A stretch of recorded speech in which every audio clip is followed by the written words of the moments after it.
Transformação Festival. Transformação Festival.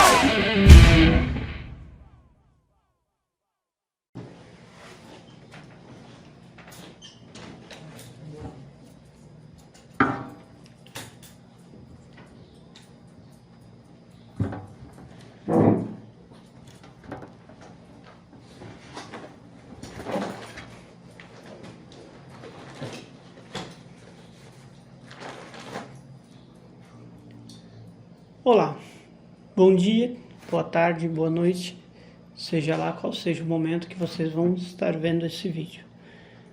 Meu nome é Pablo da Silva Souza e vou estar ministrando um trabalho sobre arte. Mas vamos começar falando um pouco sobre mim. Eu sou professor de educação artística, formado na Unirp. Eu tenho 41 anos. Eu nasci no interior da Bahia e trabalho com diversos tipos de arte, como desenhos, como trabalhos manuais, origamis. Origami é uma arte, gente, para quem não tem muita ideia. Apesar de parecer uma brincadeira, mas é bem divertido. Eu também escrevo. Eu escrevi muitos contos, contos de fadas, na verdade, livros infantis. Foi um propósito, foi um trabalho que eu fiz. Eu também fiz poesias, eu já escrevi músicas, tentei fazer música, não deu muito certo, mas foi bem divertido. Eu sempre estive ligado à arte de alguma maneira, seja assistindo, ouvindo ou sentindo a arte. Porque a arte também é um pouco tátil, também você tem que senti-la de algum jeito, né? Como a vibração do som ou como a textura de uma pintura ou de uma obra de arte, né? É bem interessante quando você abre seus sentidos para outras coisas. Culinária também é uma arte. E como é uma arte muito gostosa. Bom, eu sou portador de uma necessidade especial. Eu ando de muletas, né? Também uso um aparelho, um tutor longo, que me permite ficar em pé, um pouquinho mais alto. Eu sofri de poliomielite, a paralisia infantil. Ela teve um surto muito grande em 79, em 80 ela foi erradicada no Brasil. É uma doença que nos anos 50, mais ou menos, estava assolando os Estados Unidos. Nesse período não era tão grave aqui no Brasil. E hoje em dia ela é uma doença muito rara, mas é uma doença que deixa sequelas muito grandes. Pessoas dessa época têm muitas histórias ou parentes que sofreram do mesmo problema, né? É um vírus altamente contagioso, ele se aloja no estômago e ele afeta deixando seus músculos flácidos. Você não desenvolve musculatura, seus nervos perdem a função e você pode até morrer por falta de respiração. Você não conseguir respirar porque o vírus afetou toda essa parte muscular. Em grande parte ele afeta os músculos, os membros inferiores, né, ou superiores, no caso, né, deixando a pessoa com um pouco de desenvolvimento daquela musculatura, obrigando elas a usarem muletas, cadeiras de rodas, cadeiras elétricas, né, e no pior dos casos, a tetraplegia, né, que a pessoa não consegue se mexer totalmente. Agora, falando da minha ligação com a arte. Quando eu era pequeno, eu trabalhava muito com desenhos. Por quê? Trabalhar no sentido de que eu gostava de desenhar. Eu gostava dos testes de desenho. Eu gostava dos testes de você pegar um quadrinho, um gibi de qualquer coisa, né? Ou uma foto muito bonita de um livro de ciências que alguém desenhou e simplesmente copiá-lo. E eu acho que é mais ou menos isso. Você se inspira em alguma coisa ou em alguém e você produz um trabalho novo, você começa a descobrir dentro de você alguma coisa. Quando você ouve uma música e você tenta replicar aquela música. Quando você vê uma pintura ou um desenho, você tenta replicar aquele desenho. Isso é bem interessante, é realizador, é divertido quando você consegue fazer alguma coisa acontecer, né? Quando você lê um livro e descobre que você também é capaz de fazê-lo. Então, eu tive muita sorte de encontrar essa veia artística porque ela te liberta, ela te dá uma possibilidade maior de expressão. Eu sei que isso é muito falado, né, de expressão artística ou de você se expressar através da arte, mas é válido, é uma coisa que faz você funcionar de outra maneira. Ele te traz realização pessoal, ele te traz felicidade, ele te traz determinação, né? Você começa a descobrir que você pode mais quando você descobre uma paixão pela arte. E como eu falei antes, arte no geral. No que vamos trabalhar agora será o desenvolvimento da arte. Eu vou estar me baseando num livro da Beth. Ela escreveu um livro chamado Desenhando com o Lado Direito do Cérebro. Nele temos vários tipos de exercícios que estaremos focando, né? Nós vamos trabalhar observação, luz e sombra,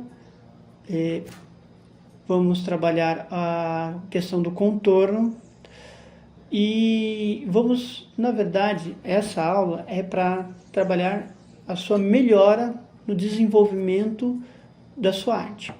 Você vai fazer os exercícios que são propostos no livro, vai ter uma leve variação, porque eu vou estar ministrando mais alguma coisa, né? Não vai ser só aquilo que está descrito no livro. É um livro muito interessante, é um livro que em algumas coisas ele não é tão atual, mas é um livro que funciona, ele tem muitos bons resultados quando você vai testando e vai fazendo e vai produzindo as coisas que ele te propõe.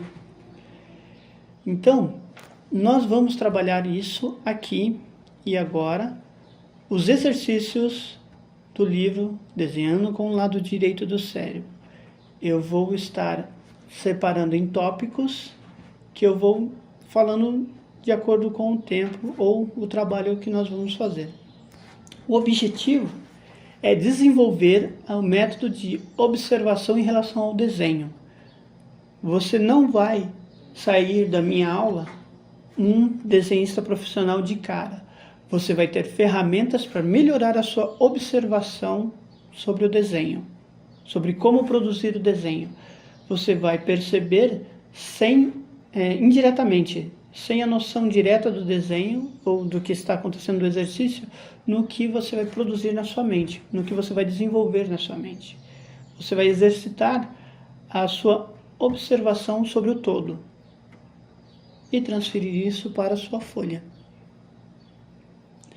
Será uma folha simples, de sulfite, ou um quadro de 1 metro, tanto faz.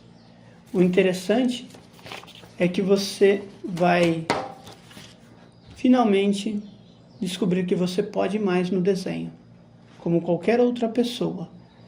Você vai ter a sua percepção sobre bordas, você vai ter a sua percepção sobre espaço, sobre o relacionamento, sobre luz, sombra, e vamos falar sobre o todo, o Gestalt. Ok? Vamos começar então do primeiro exercício que nós vamos fazer.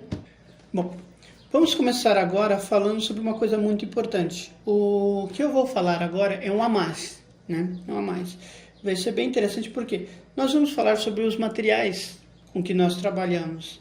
Pouca gente fala sobre o material que se trabalha, porque ele é muito simples de se usar, de se encontrar, mas é necessário falar dele para facilitar como você vai fazer. Isso aqui a gente não vai precisar.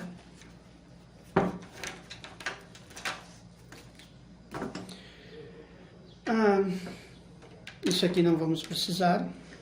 Isso aqui também não. Agora eu tenho uma dica sobre isso. Pincéis. Pincéis achatados. Pincéis achatados são bons para você limpar o desenho. Então, ele não é tão caro de se conseguir, mas ele é extremamente importante. Porque quando você for apagar, você evita de usar a mão. Que é aquele negócio de você pegar a borracha. Você pega uma borracha branca, é muito importante você usar. Quando você for apagar, você vai deixar aquela quantidade de fuligem na folha. Se você tiver um pincel, você simplesmente tira a sujeira sem utilizar a sua mão, que pode acabar borrando o papel.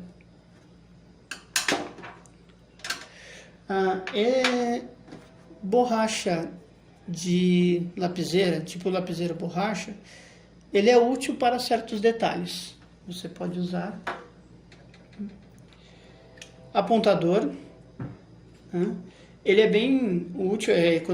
Se você for usar o apontador, é o seguinte: a dica que eu dou é: deixe uma folha de papel de lado para você apontar e jogar a sujeirinha nele, ou um copinho do lado, porque dependendo do apontador ele acumula muita sujeira, como esse aqui, ó. Então você pega essa sujeira, joga no seu papel que você não está utilizando e deixa de lado.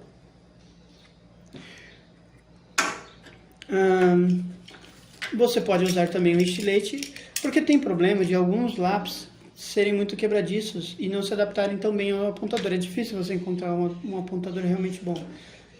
Se você tiver um estilete, ele é uma ferramenta muito boa para você estar utilizando. Só que detalhe, se você for menor de idade, a gente pede para que você converse com seu pai ou com sua mãe para que aponte os lápis para você, evitando que você se machuque com ele. Combinado? A caneta, uma caneta preta, pode ser até uma caneta Bic, é interessante para você detalhar o seu desenho. Essencialmente, nós vamos usar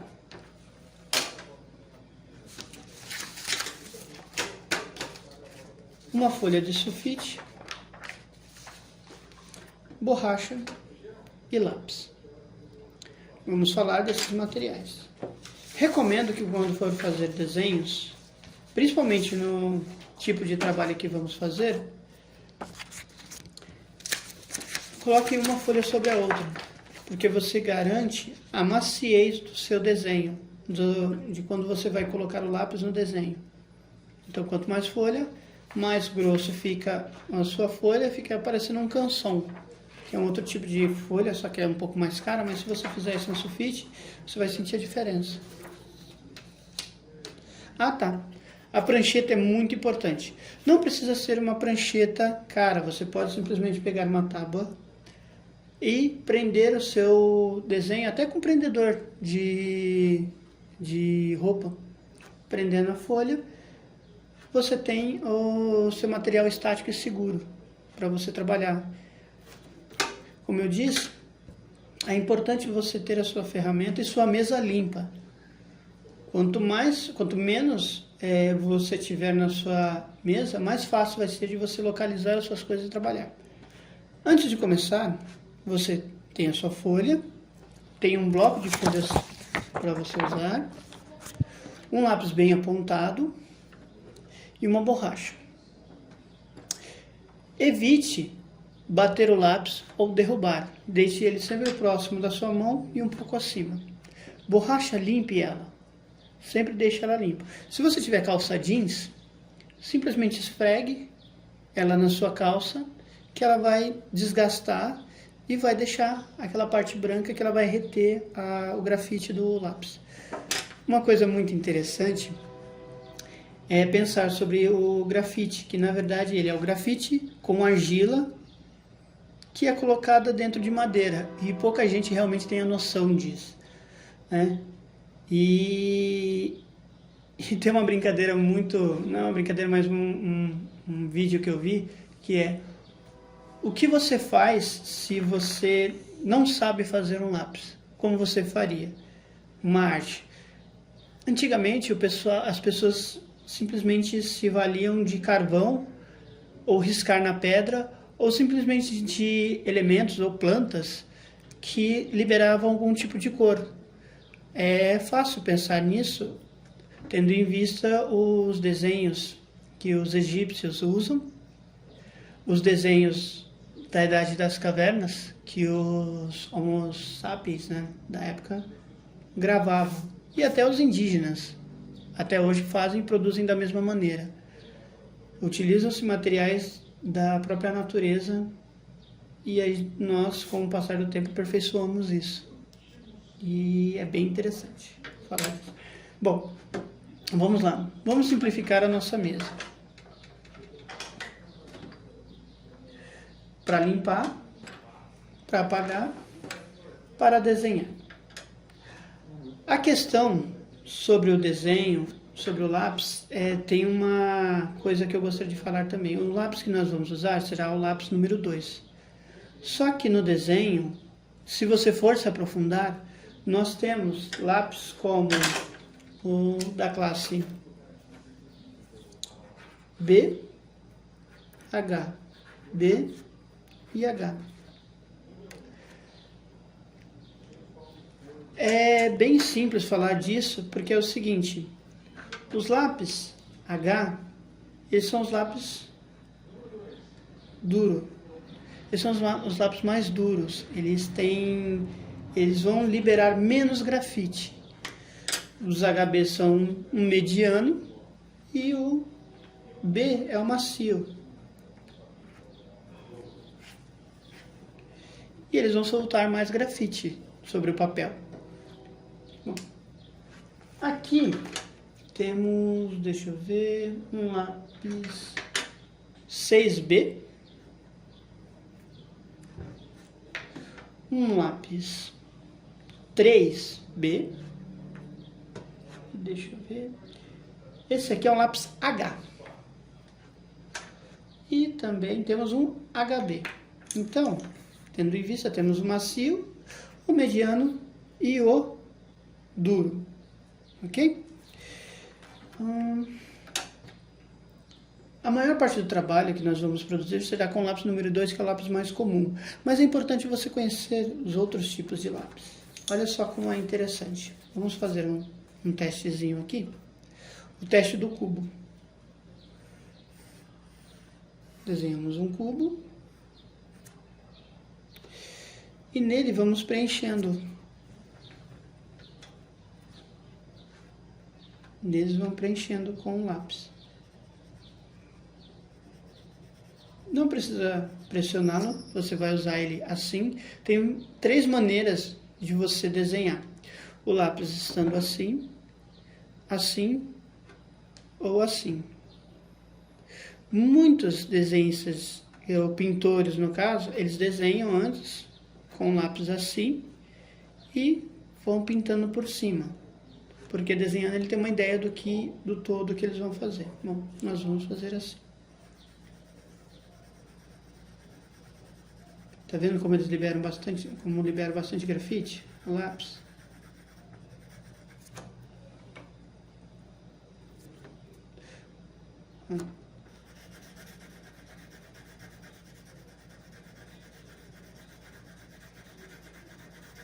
Se eu mudar a posição dele, eu estou colocando mais peso.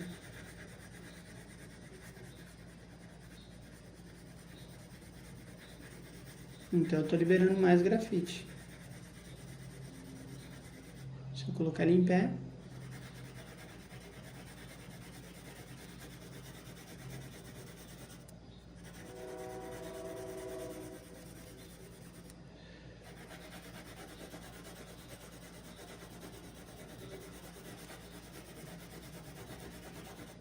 você tem um degradê do lápis, das maneiras diferentes que você vai conseguir produzir. Bom, o lápis H é o mais duro, né? Vamos ver o HB. O HB, olha só, já dá pra ver que ele é mediano, só que ele já tá puxando mais pro duro.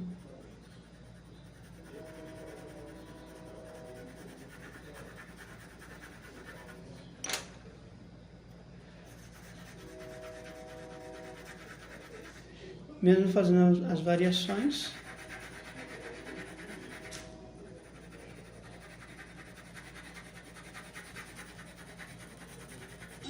Então, agora eu vou levantar o lápis, colocando mais peso e dando mais firmeza no traço.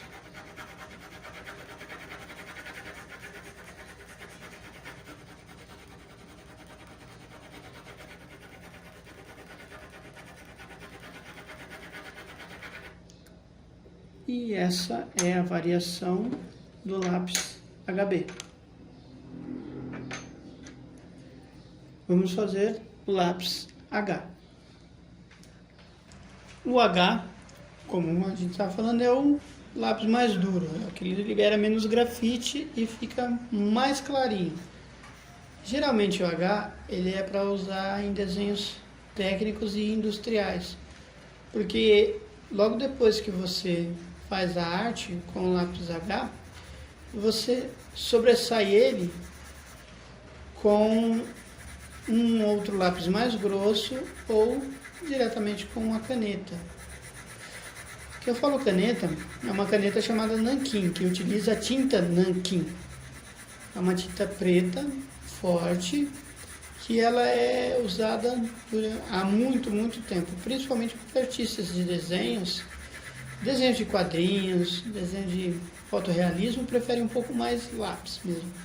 Mas desenho técnico industrial e desenho de quadrinhos, a finalização é feita com nanquim. Claro que tem os desenhos digitais, né? Mas esse aí já é outro foco. Bom, tá claramente vocês conseguem ver a diferença de cores colocadas em cada um. O macio, o mediano e o lápis duro. Bom, entendendo a utilização dos seus lápis, vamos então trabalhar com o lápis número 2, como eu havia mencionado anteriormente. Os outros lápis, vamos dispensar no momento a utilização deles. Vamos partir agora para um exercício chamado o rosto-vaso, ou vaso-rosto, ou como vocês preferirem. Ele traz uma arte que se assemelha ao rosto. Só que o exercício é o seguinte: você vai espelhar esse desenho. Se você for canhoto, você vai espelhar ele deste lado, do lado direito. Se você for destro, esse desenho terá que ser aqui e você vai espelhá-lo do lado esquerdo. É um desenho que vai dificultar o trabalho, mas vai te forçar a ter uma percepção maior das linhas e do espaço que é ocupado pelo desenho. Vamos começar?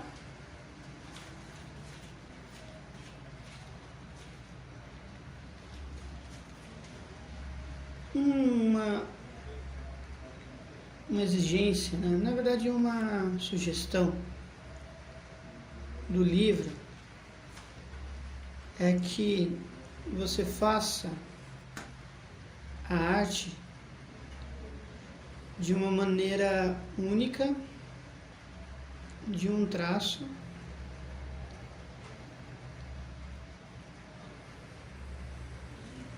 e que você mantenha a folha reta, que não possa variar. E aí você tem uma visão de um par de rostos.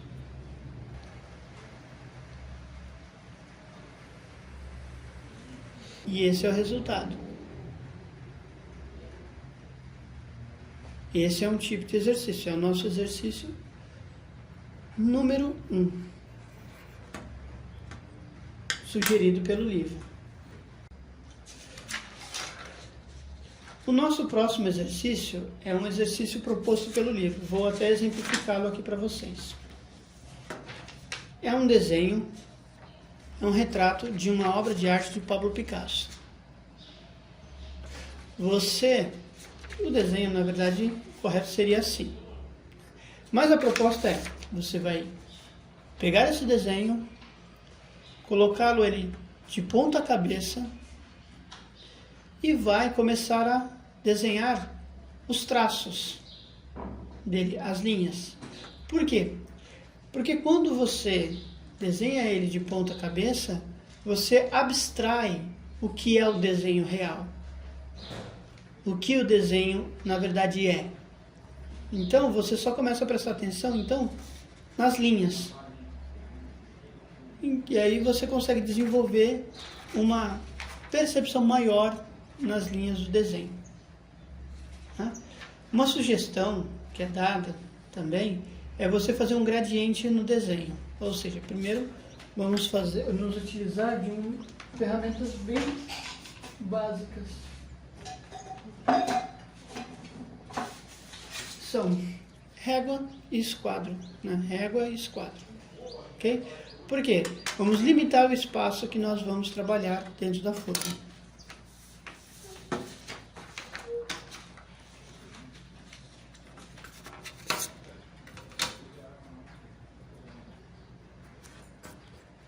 Você pode medir aí um espaço de mais ou menos 1,5 cm.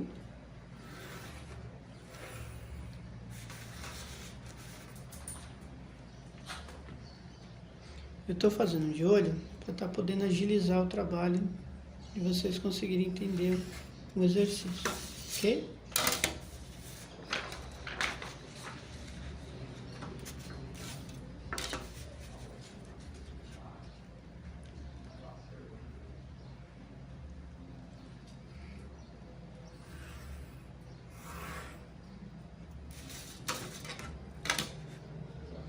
Já vou explicar o que é esse gradiente que nós vamos estar desenvolvendo nesse trabalho.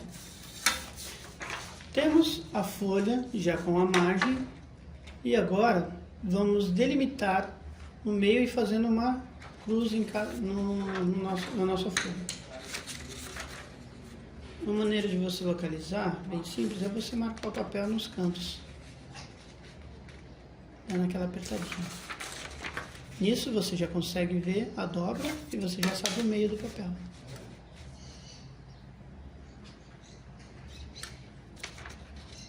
Uma dica interessante é você fazer bem fraquinho esse gradiente, tá bom? Para ele não te atrapalhar, ele vai só servir para você se localizar.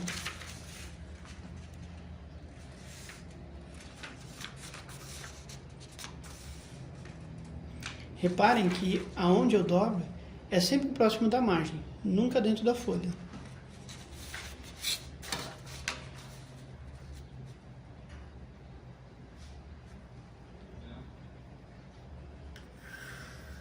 Tá vendo? Nada de peso no lápis, bem clarinho. Temos então o nosso gradiente.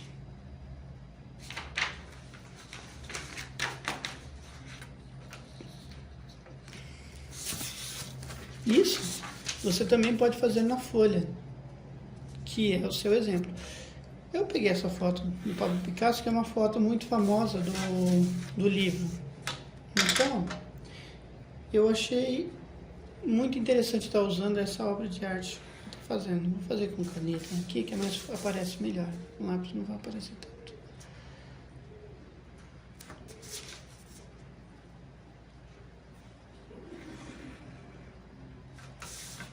Aqui. E aqui. A caneta tá. Aqui. Estamos vendo aqui. Agora o gradiente com a caneta. Então, com o seu desenho aqui e o seu gradiente também aqui, você vai reproduzir. Continuando da onde nós paramos, eu produzi aqui um quadrantezinho, né, separando para facilitar. É uma muleta de desenho que te ajuda, né, fracionando a arte para que você possa trabalhar ela de maneira mais sucinta, né? O nosso objetivo é chegar nesse desenho. Normal, ele é uma foto assim, né? Só que nós vamos tentar reproduzir lá assim. Ela já está dividida, né? E vamos pegar um quadrante dela para tentar reproduzir. O O ideal é reproduzir o desenho todo, tá? Mas como temos várias partes ainda para falar sobre o exercício, ok? Nós vamos só fazer um pedacinho dele e adiantar para falar de mais coisas, né? Essa aula vai ser a aula do traço, como eu tinha falado, e para melhorar a sua observação sobre o traço, ok?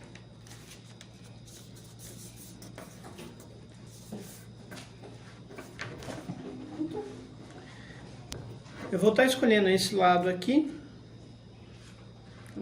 e vou reproduzir nessa região do desenho, neste quadrante. Vou deixar ele demarcadinho para que você consiga visualizar melhor.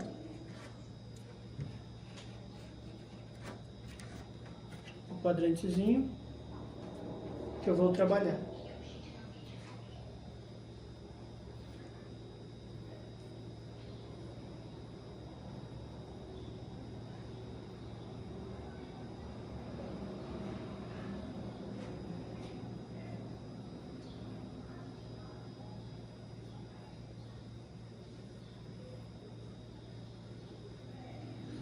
Esse desenho não é para ser feito de maneira perfeita.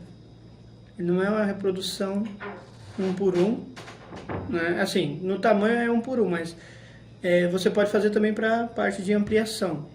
Mas o ideal é você somente reproduzir as linhas .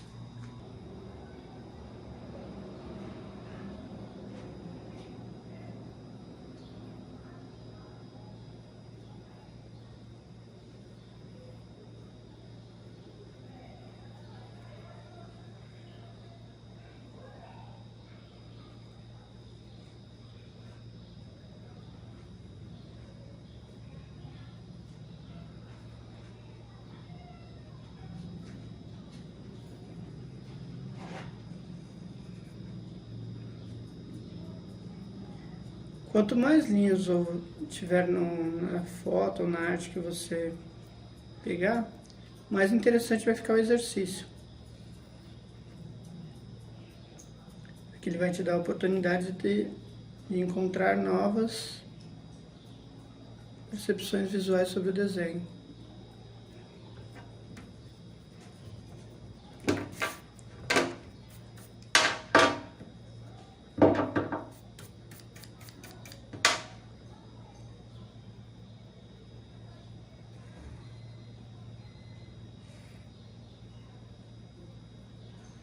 Então aqui há uma outra região que no visual você estaria terminando o braço, né? Esse desenho aqui está bem deforme. Por quê? Por conta do objetivo do desenho, do exercício. Não é você reproduzir a foto em si, mas é você treinar a sua visão.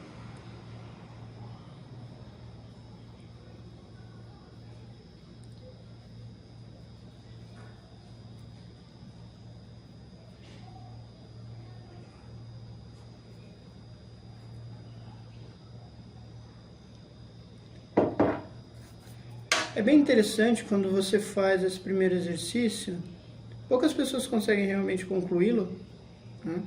Porque é um exercício realmente trabalhoso, ele não te dá um resultado imediato, mas ele te abre o leque de visão para muitas coisas com relação a si mesmo e o trabalho no desenho.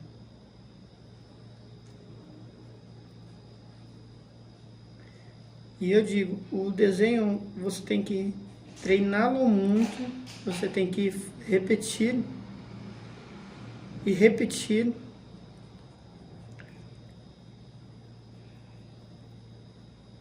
Sempre se focando em melhorar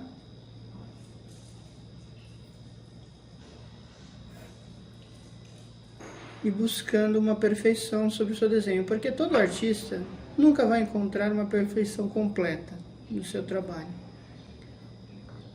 Ele vai testando, vai mudando suas perspectivas, vai encontrando novas possibilidades para conseguir reproduzir melhor o seu trabalho. Então, Há sempre outras maneiras de você melhorar o seu desenho, mas essa é uma delas. É um exercício prático de desenho. Eu reproduzi um pequeno pedaço da obra e todo o resto deve ser feito. Bom, vamos para o próximo exercício agora.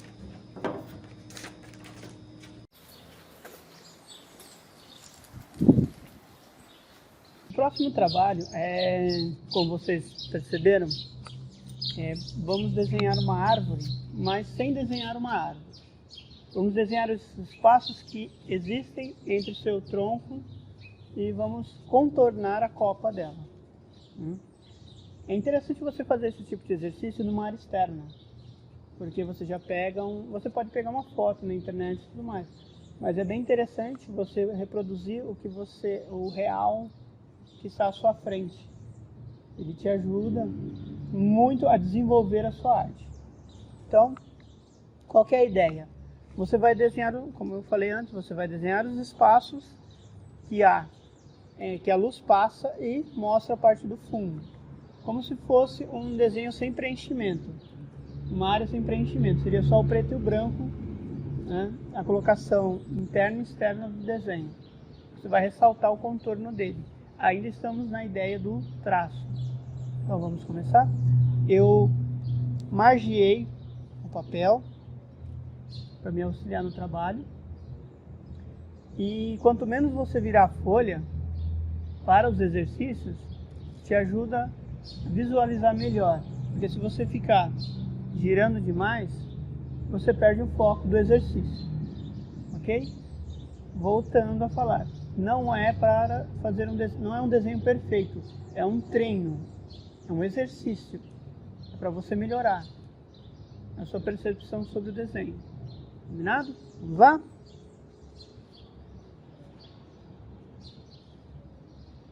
Nessa parte do desenho interessante é você usar o seu lápis como medidor.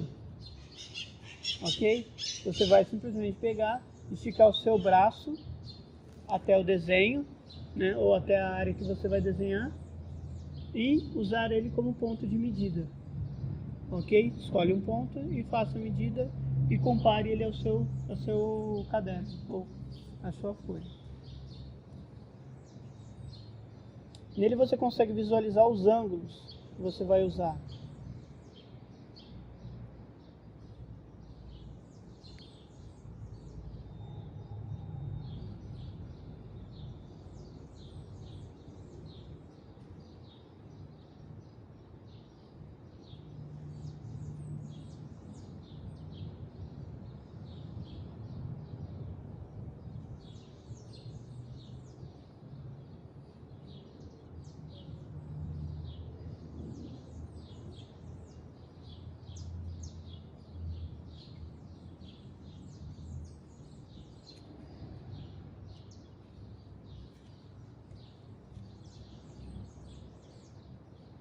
Como conversamos antes, quanto mais você reproduzir o real,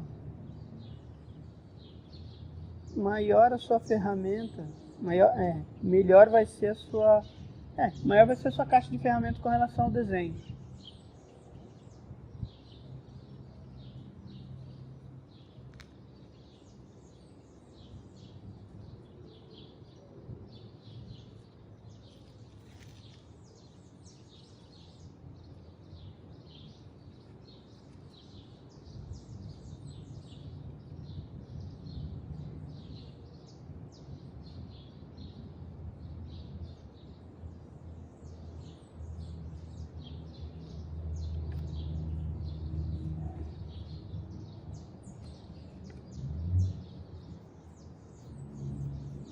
Não esqueça no seu pincelzinho baratinho, que ajuda bastante.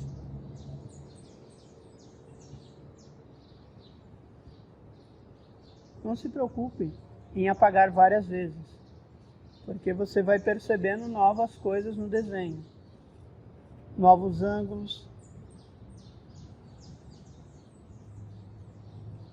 E quanto mais você perceber esses detalhes, com o tempo vai ser menor essa quantidade de vezes que você vai apagar.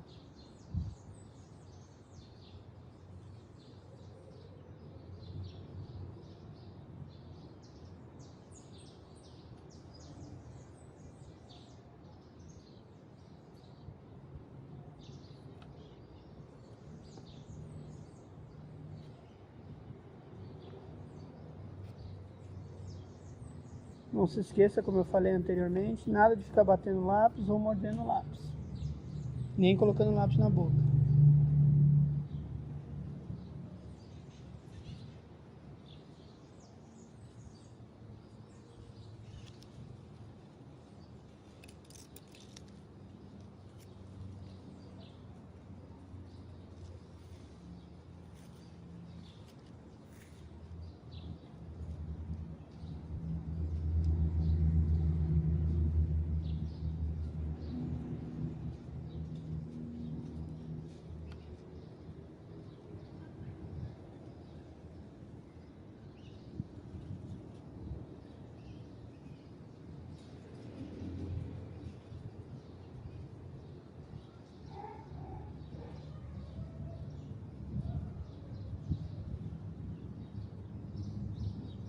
Agora vem uma sacada bem interessante.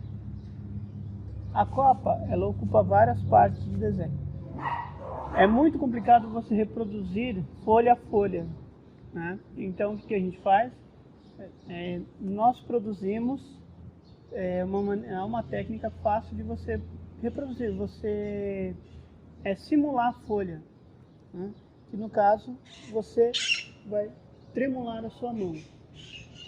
Você vai deixar ela mais tremida. Então, vamos lá.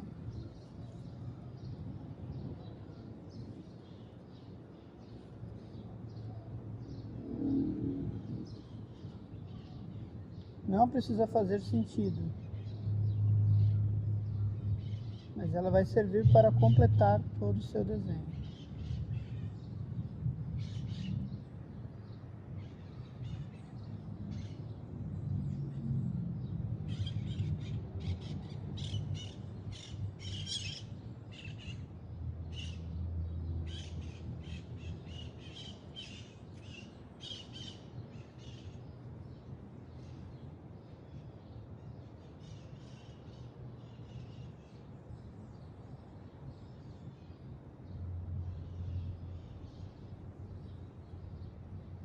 Você pode deixar até algumas falhas, ou seja, ausência de traço,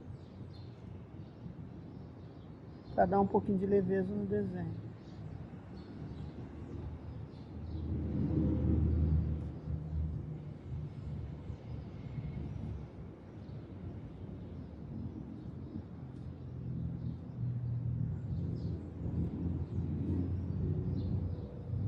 No final das contas, é esse o trabalho que nós vamos ficar usando e fazendo e refazendo. Todos esses exercícios são necessários para que você melhore o seu trabalho. Essa é a conclusão do trabalho que nós fizemos agora há pouco. Eu estava usando o lápis número 2, ou melhor, perdão, o lápis 2B para fazer, né? Mas, para evitar que ficasse muito claro e não aparecesse no vídeo, aproveitamos para reforçar esse desenho todo no lápis 6B, só para reforçar o contorno, porque o que importa para a gente aqui são os vazados, né, e os contornos, e um pequeno detalhe do fundo para ressaltar melhor, porque esse desenho nós vamos aproveitar para um outro tipo de exercício que nós vamos já concluir. Mais um exercício usando uma ferramenta bem baratinha, que é um pedacinho de papelão, ok? Você vai cortar o papelão, deixando ali um vazado. Esse é mais um exercício de espaço negativo. O que acontece nisso aqui? Você vai colocar o seu quadro de limitação aqui, sobre uma natureza morta. No caso, escolhemos 3 elementos para estar fazendo o desenho, né? E a ideia é aquela mesma, você aproveita a limitação que vai te dar do quadro e vai fazendo os vazados em volta, tentando reproduzir aquilo que está à sua frente, ok? Não é de ponta cabeça, não é de outra maneira que não seja o seu visual, apenas exaltando os contornos. Os objetos que estão à frente você não vai detalhar, ok? Você só vai fazer o contorno de todo o conjunto dos objetos. Ok? Você vai colocar aqui.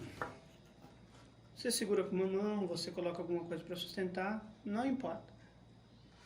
E você mantém a sua folha numa posição. É importante que os exercícios você mantenha a folha sempre fixa e numa posição só. Ok? Não se esqueçam, são apenas exercícios. Não há necessidade de fazer uma obra de arte logo de cara. Vamos lá?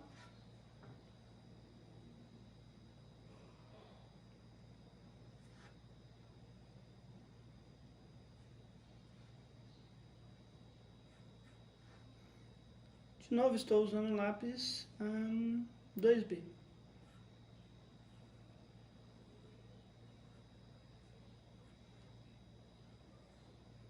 Parece que eu estou fazendo o exercício do vaso rosto. Aquele primeiro que a gente fez.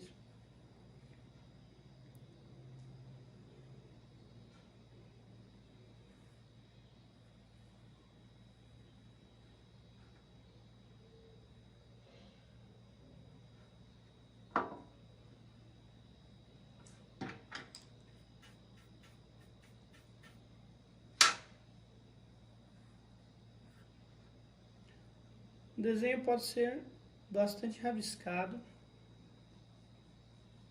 mas quanto menos rabisco você fizer, melhor para o desenvolvimento do exercício.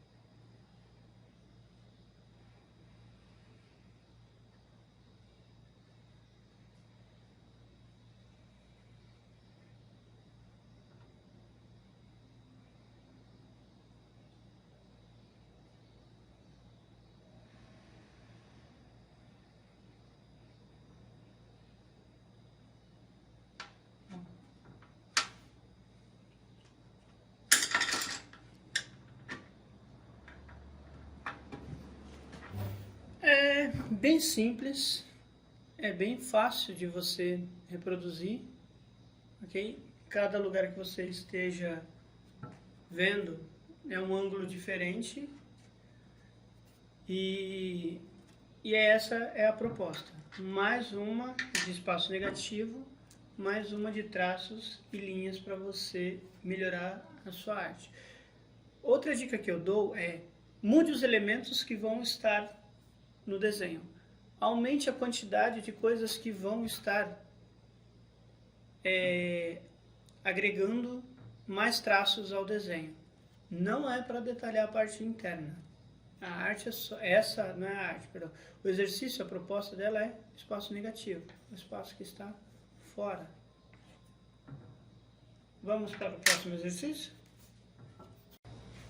Bom, mais uma aula.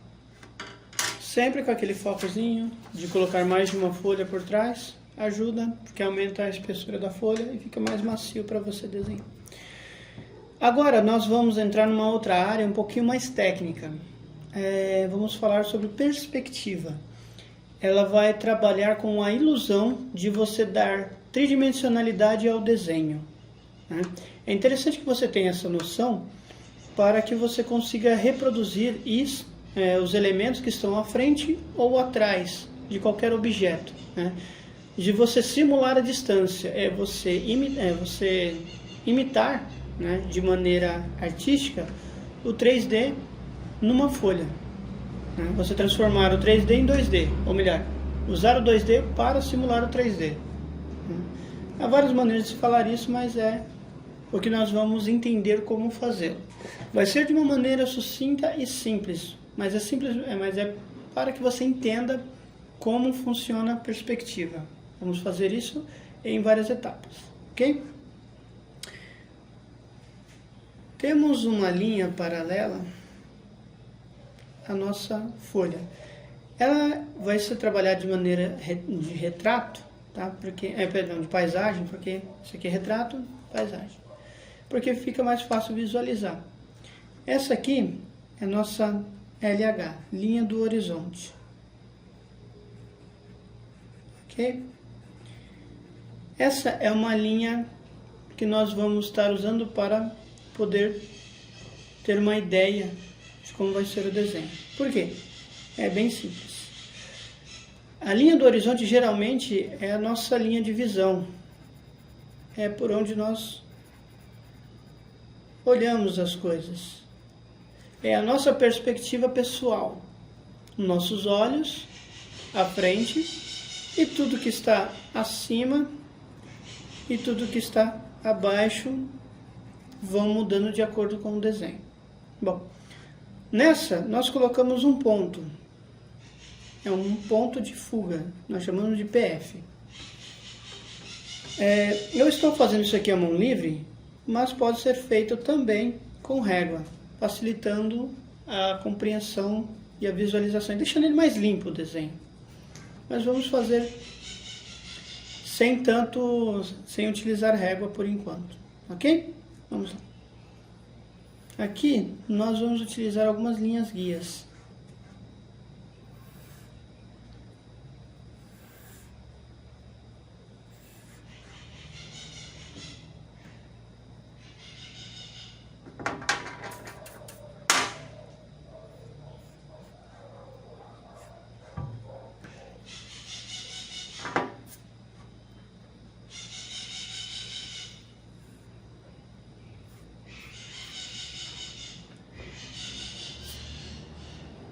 Vamos fazer uma outra linha paralela usando duas linhas quaisquer aqui que nós fizermos.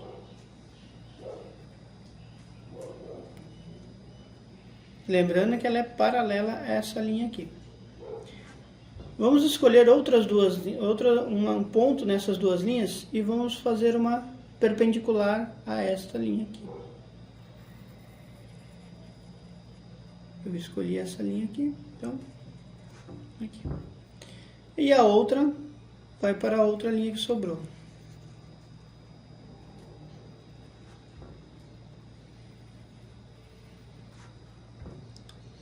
E vamos descer o nosso cubo ou nosso retângulo, né? É mais retangular a nossa peça.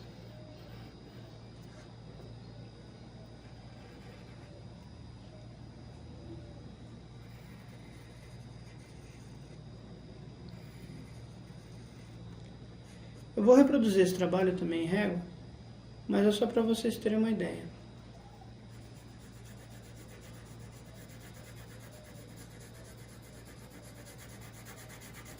Aqui vamos preencher.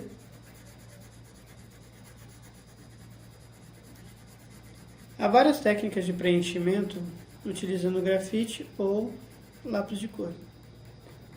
É interessante vocês estudarem e procurarem.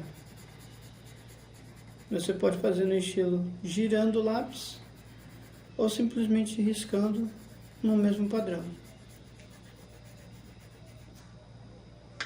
Vamos limpar o interior para a nossa peça ficar mais aparente.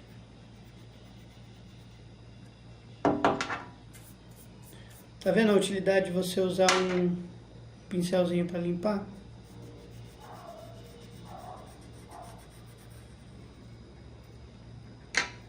Você deixa menos resíduo e também não borra o seu desenho. Porque se você fizer isso, ó, você mancha o desenho com a sua mão sem querer, muitas vezes.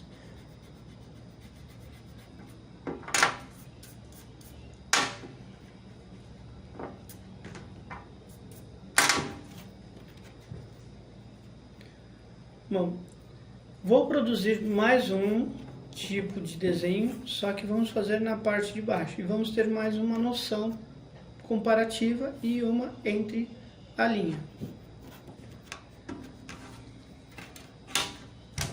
Vamos pegar outro ponto de fuga.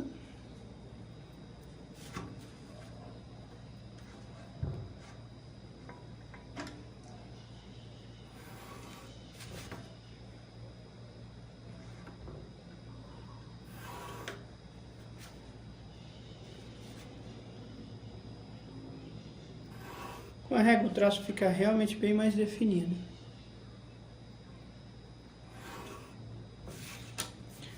Nessa brincadeira vamos pegar 2 pontos e fazer uma linha paralela à linha do horizonte.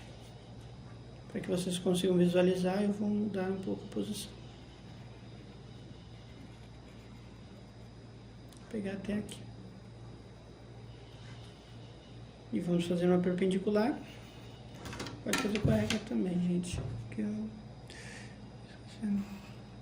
Pronto. Fazemos uma outra aqui.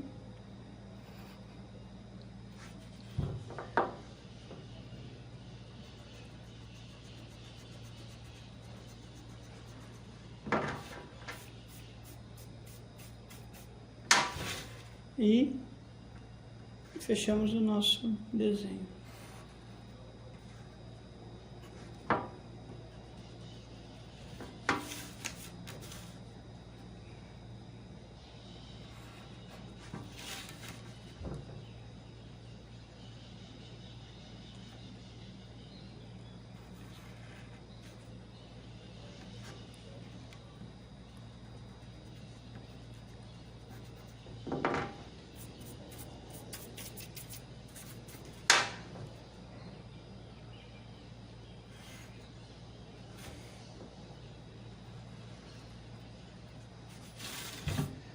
Agora aqui, nós já temos a nossa peça e vamos fazer o fundo dela, no mesmo molde que a gente fez aqui de cima.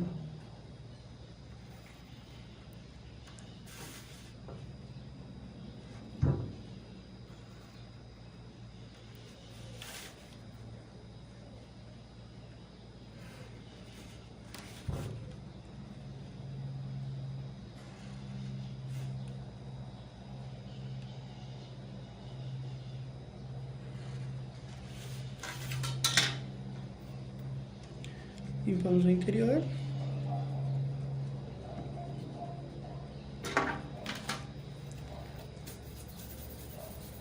E temos mais uma peça. Agora deixa eu apontar algumas coisas sobre. Quando você faz um desenho como esse para ter noção de perspectiva, você tem noção, quando você começa a fazer várias vezes, que tudo que for acima da sua visão, você consegue ver o objeto por baixo. É como você ver um avião. Você vê a parte de baixo do avião, você não vê a parte de cima dele. E quando você está sobre as coisas, né, você está olhando para baixo, né, você vai ver a parte superior dos objetos. E assim você vai ter uma noção cada vez melhor da tridimensionalidade das coisas, dos objetos, né? E você vai imaginar, você pode pegar o seu celular, você colocar ele abaixo de você ou acima da sua visão, não é de você no caso, é acima da sua visão ou abaixo da sua visão. Isso você vai percebendo aonde vai ficando a sua linha do horizonte, que é aquela linha que passa à frente do seu olho, utilizando os pontos de fuga. E, esqueci de mencionar, essas linhas que eu fiz são chamadas de LGs, não é a TV, é a linha guia. Porque ela vai guiar você até você selecionar os pontos que vão montar o seu objeto. Eu fiz um objeto bem simples para que você tenha noção de como é. A questão de outros objetos mais complexos, como um cone, um triângulo, uma pirâmide, é facilmente reproduzido aqui. Pois bem, mais uma vez, vamos a mais um exercício. Só que dessa vez nós vamos aproveitar uma coisa muito interessante, que é a perspectiva dentro de um outro exercício. Vamos usar a perspectiva para explicar luz e sombra. Como a gente vai fazer isso? Primeiro vamos fazer o nosso amiguinho cubo.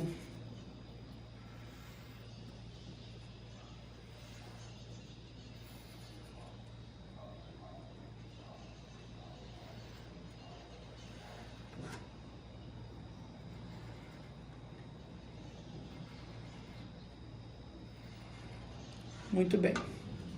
Temos o nosso amiguinho cubo. Ele está em perspectiva, né? Vocês conseguem perceber. Eu não fiz ele propositalmente na régua, né? Eu quero ressaltar a utilização muito a mão livre, ok? Ele não é perfeito, mas vai servir para a nossa proposta. Vamos falar sobre luz. Digamos o seguinte, a luz, ela faz uma coisa com o objeto que é muito interessante. A luz, quando ela incide sobre o objeto, ela cria no objeto uma sombra própria, ela cria uma parte onde tem meia sombra, ela coloca no chão uma sombra projetada e tem a parte que ela reflete, ou reflexo de luz, tá? Ou sombra refletida também. Tá? Como isso funciona? É bem simples. Imaginamos um ponto de luz.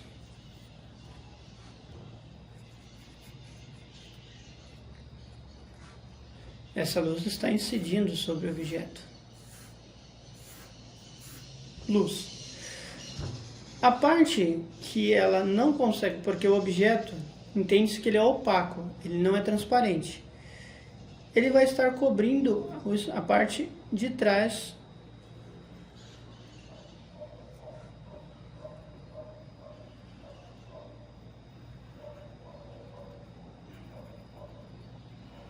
do objeto, deixando então uma sombra. Você pode usar também as linhas para você entender até onde vai cada pedaço do seu objeto. Como? Deixa eu mostrar para vocês.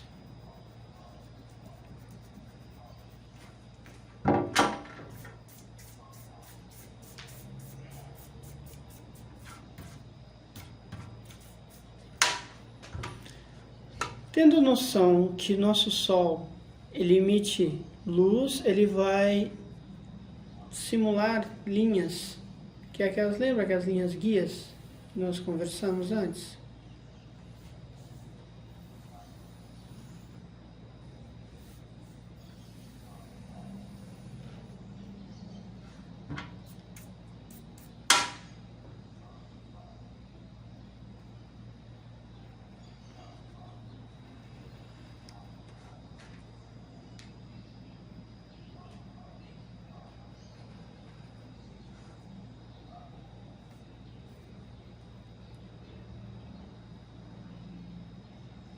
Muito bem. Aqui um pouco mais embaixo. Aqui. Essa linha aqui também. Só um pouquinho mais aqui. Aqui. Isso, até aqui. Aí daqui vem pra cá. Muito bem. E vamos fazer o quê? Preencher essa sombra. Vou colocar assim para vocês, para poderem dar uma visualizada melhor. Essa é a sombra projetada. Nós estamos projetando essa sombra.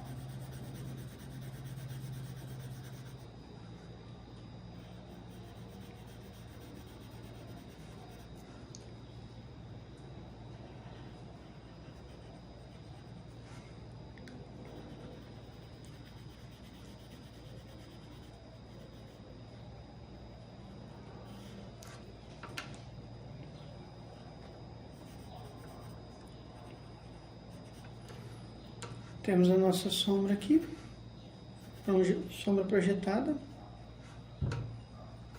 Bom, vou dar uma marcação, né? SP, sombra projetada. Temos uma sombra aqui, ó, no caso seria a luz, né? Luz recebida. ou refletida, no caso, sobre o objeto. Aqui temos a sombra própria.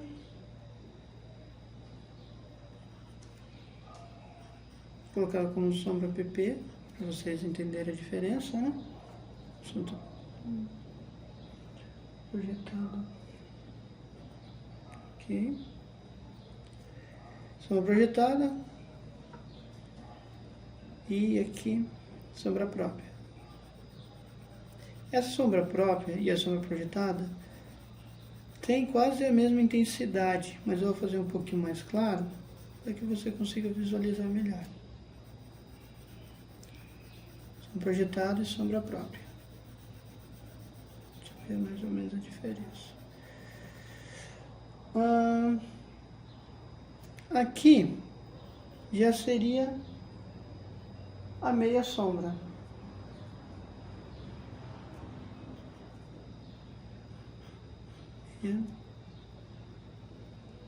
Sombra aqui, tá, gente?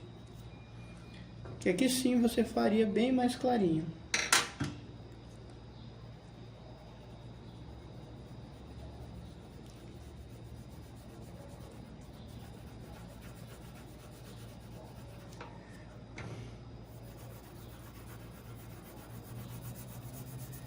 Quando o espaço é maior, você pode aumentar a distância da sua mão segurando o lápis.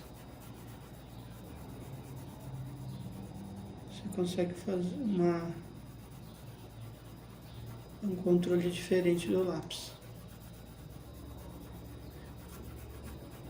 E um preenchimento também diferente.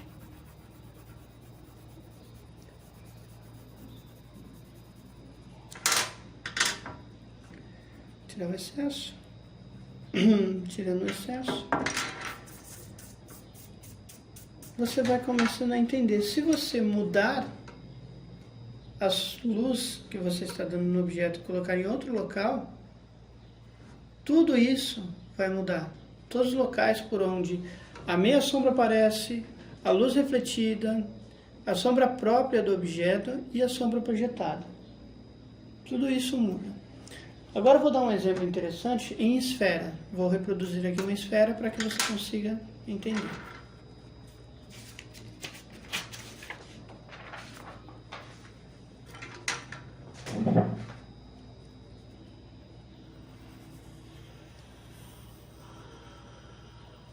Uma esfera. Digamos que a luz vai vir agora num local diferente.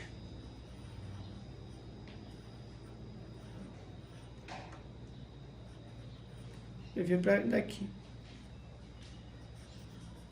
Então ela vai estar incidindo a luz dela para cá.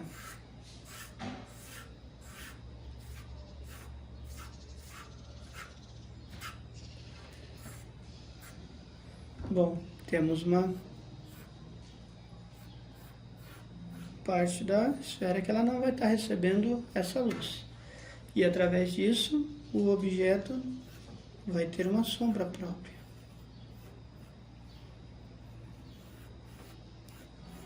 Perdão.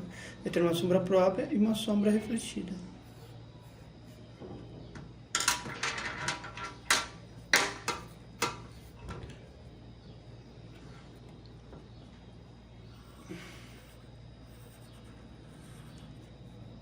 Vamos preencher. Lembra aquela brincadeira no começo, né? Aquele treino sobre o lápis? Sobre o degradê do lápis? Nós vamos estar usando isso agora. E eu já vou demonstrar. Nada do que foi dado em aula aqui deixa de ter um propósito. Todas eles têm um propósitozinho e pode ser usado em áreas diferentes do desenho.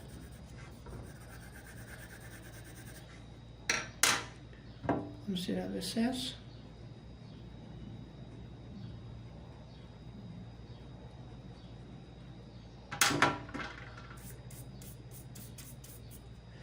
E agora, tá vendo essa marcação que nós fizemos? Talvez esteja muito claro para você aí, né? Mas, resumindo, ó, a luz, né? Quer dizer, o objeto de luz, a luz, e o objeto que está recebendo essa luz, projetando uma sombra e criando sombra própria. Então, Vamos lá. Nós escurecemos a parte mais próxima da sombra. Você pode usar um lápis mais grosso ou usar simplesmente o mesmo lápis com maior intensidade nele.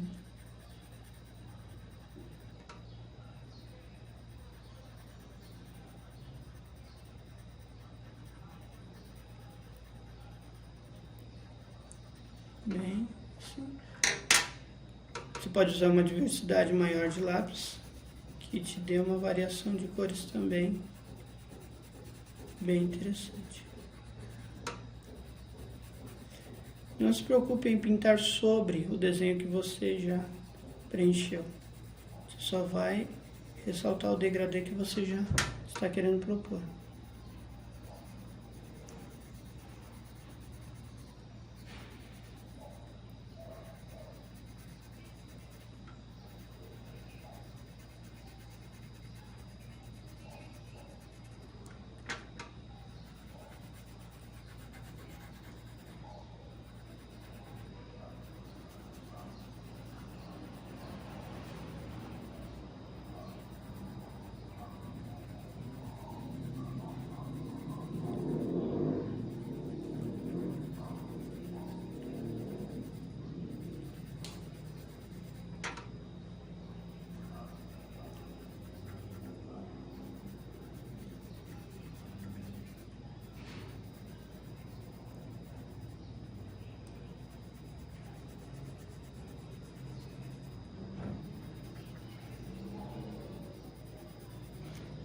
Você vai diminuindo a pressão do lápis ou variando o lápis. A questão é que aqui atrás você tenha uma sombra mais nítida, um lápis mais grosso, no caso, uma pressão maior do seu lápis, se você estiver usando técnica com o mesmo lápis, e com o espaçamento ele vai ganhando luz, ele vai ficando mais clarinho, quanto mais próximo do centro da luz, dando aquela noção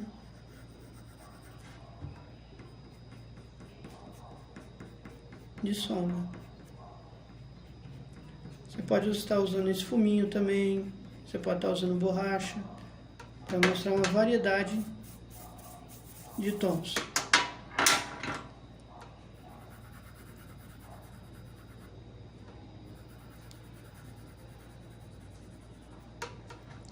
Aí temos a esfera. Podemos colocar também o cone, podemos colocar o cilindro. Tem várias ferramentas que você pode usar para treinar sobre a sombra que você vai produzir.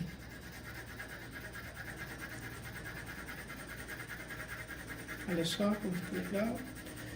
Vou forçar um pouquinho mais essa sombra, mudei o lápis.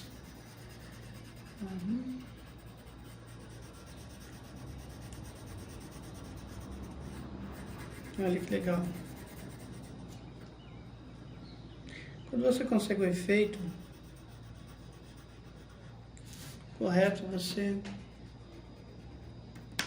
desenvolve a sua percepção sobre luz e sombra.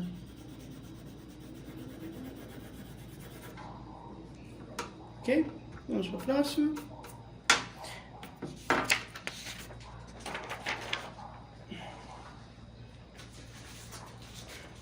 Tendo em vista esses dois tipos de trabalho e sobre como nós conseguimos fazê-lo, vamos aproveitar isso para concluir um exercício que nós já fizemos. Lembram da árvore? Pois bem. Vamos agora colocar nela várias ferramentas que possam, de tudo que a gente fez até o momento, sobre luz e sombra. Vocês vão achar bem interessante. Vamos lá? Nós vamos completar o desenho. Lembra que eu comecei falando para vocês sobre... Não comecei, perdão. Que eu coloquei no meio do desenho a parte tremulada do desenho?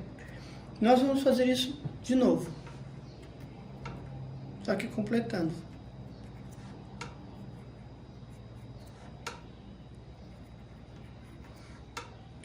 Se você tiver a foto da árvore, é melhor. Só que aqui vamos fazer sem a foto da árvore.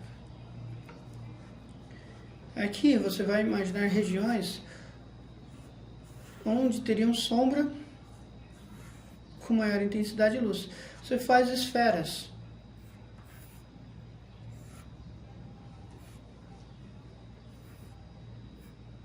E através dessas esferas você vai produzir as sombras.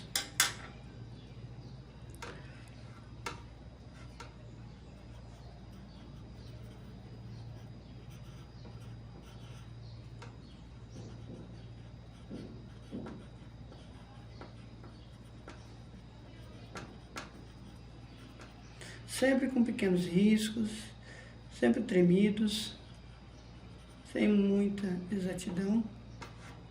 Quanto mais risco, maior a noção de sombra.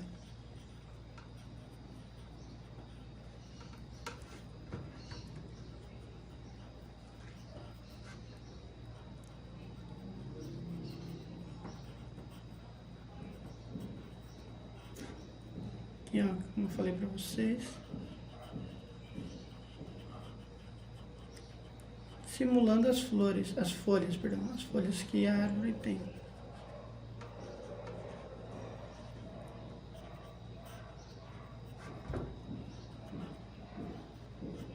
Concluindo essa arte, fizemos um corte para facilitar mais e deixar mais dinâmico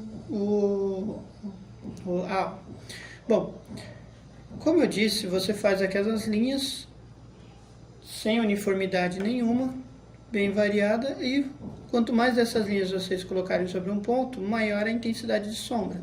Ou seja, a luz está incidindo por cima. É como você entende o desenho. Na questão do tronco, ele é bem simples. Ok? Como? Eu vou estar produzindo aqui um para vocês. Se a luz está vindo de cá, então esse ponto aqui geralmente vai ter menos linhas. E o que vai ter mais linhas vai ser atrás. Vamos reproduzir aqui. Deste lado aqui, ó. Simplesmente vai subir umas linhas. As próximas. E menos linhas desse lado. Ou linhas mais grossas com um outro lápis, ou às vezes maior pressão do mesmo lápis. Dando uma noção de sombra. E do corpo da árvore, que ele não é uniforme. Ele é bem deforme.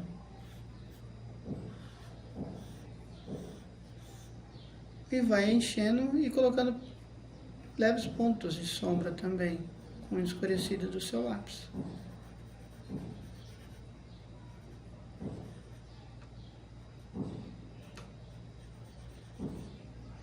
E aqui, como eu fiz, é aquilo que eu falei para vocês. Linhas deformes. E vai preenchendo todos os pontos aonde você vai colocar.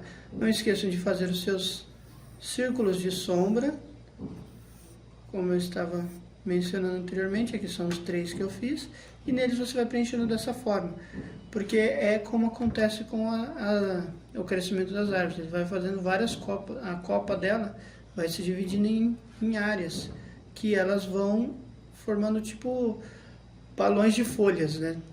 Simplificando. Bom, eu gostaria de aproveitar e encerrar a aula com um pequeno comentário do livro. No livro, ao qual nós estamos referindo bastante, Desenhando com o Lado Direito do Cérebro, é um livro de 78 para 79, da Beth Andrews, ele fala de uma coisa muito interessante no decorrer do livro, que é sobre símbolos e simbologias. Que nós, quando olhamos uma coisa, nós entendemos ele como um símbolo, nós reconhecemos ele como um símbolo, mas só que ele não é o real. Por exemplo, quando eu desenho isso aqui e faço isso, é facilmente entendível para uma criança, né, que isto, né, ou é facilmente fácil de se entender que isso nada mais é do que um sol. Se eu colocar isso do lado disto aqui,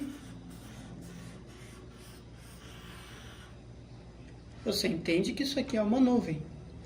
Se eu coloco isto e faço isso aqui, entendemos que isso é uma árvore. Todos são objetos simbólicos. Outro objeto bem simbólico, muito interessante, muito usado.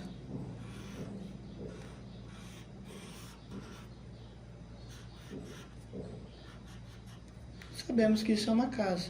O engraçado é que a maioria das casas aqui, algumas crianças desenham com chaminé.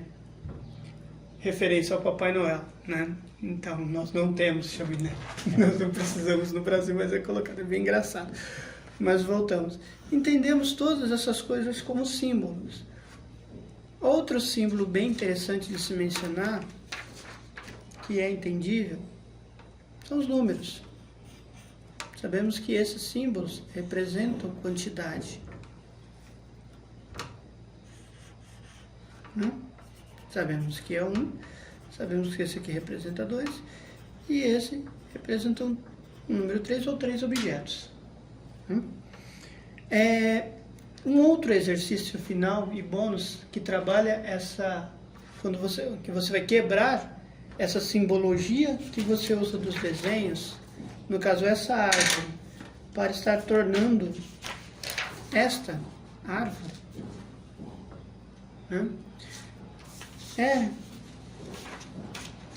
você desenhar a sua mão de 3 maneiras.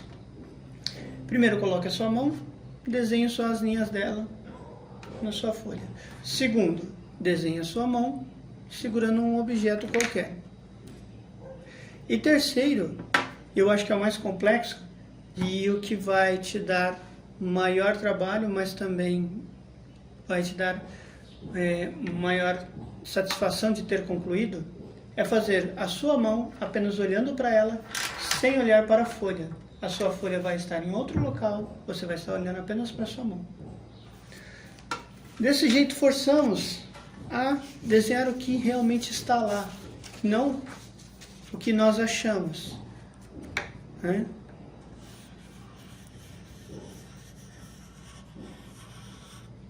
Isso aqui é um símbolo, vocês sabem o que ele é.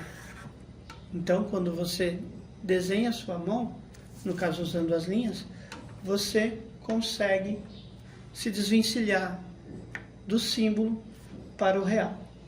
É esse o grande truque do desenho de observação. Você vai evoluir a simbologia e transformá-lo no real. E assim encerramos o nosso pequeno curso de exercícios para o desenho de observação. Obrigado, até a próxima. E concluindo o nosso trabalho, eu gostaria de agradecer muito pela oportunidade que deram a todos nós, não somente a mim, de pessoas com essa necessidade especial de poder produzir um trabalho exclusivo em diversas áreas da arte. Então eu agradeço muito ao Festival Transformação e à Lei Aldir Blanc. Muito obrigado e até a próxima.